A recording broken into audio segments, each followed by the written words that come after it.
Да. Здравей, Ники! Здравейте! Днес намираме в квартал Бояна в един комплекс от затворени къщи, които са 4 на брой. Днес ще ви покажем една от тях, която се продава и може да наемете. Да заповядаме. Намираме се на първия етаж на къщата. Тя е на общо 4. Това в момента се намираме в дневния тракт.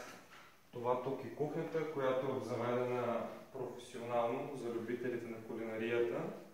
Тук може да видим дневната част. Имаме и камина, която отоплява първото ниво, но имаме и централно отопление на газ за цялата къща. Нека да продължим от дневната към родителската спалня.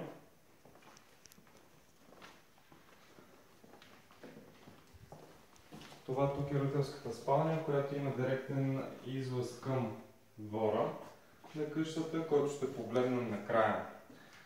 Има големи гардероби, имаме и голяма баня с тоалетна. Може да видите, имаме джакузи, имаме и стъклена душ кабина.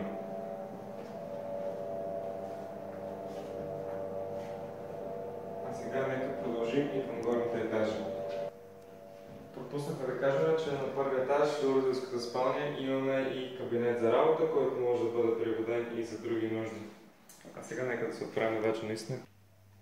Намираме се на втория етаж от къщата, който виждате, че е от заведената прибирална зала. Но за нуждите на други хора може и по друг начин да бъде премоделиран. На този етаж имаме баня с тоалетна, която е в дъното. Имаме спалня, която е заведена. Може да я погледнем.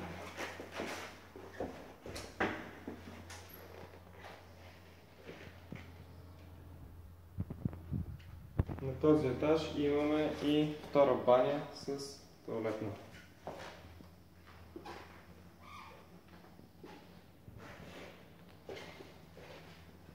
Имаме и тераса, нека да погледнем. Къщата е в по-голямата част ориентирана на юг, с гледка към Витоша планина.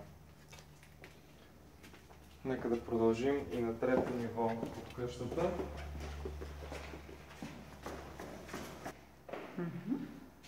Трето ниво от къщата имаме още една спалня, която има две тераси. Можем да погледнем и гледките, които се разкриват от нея.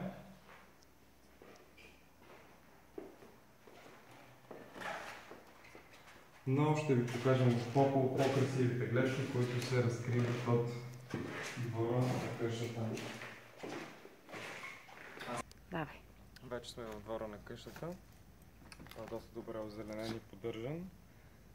700 квадратни метра е обща на двора.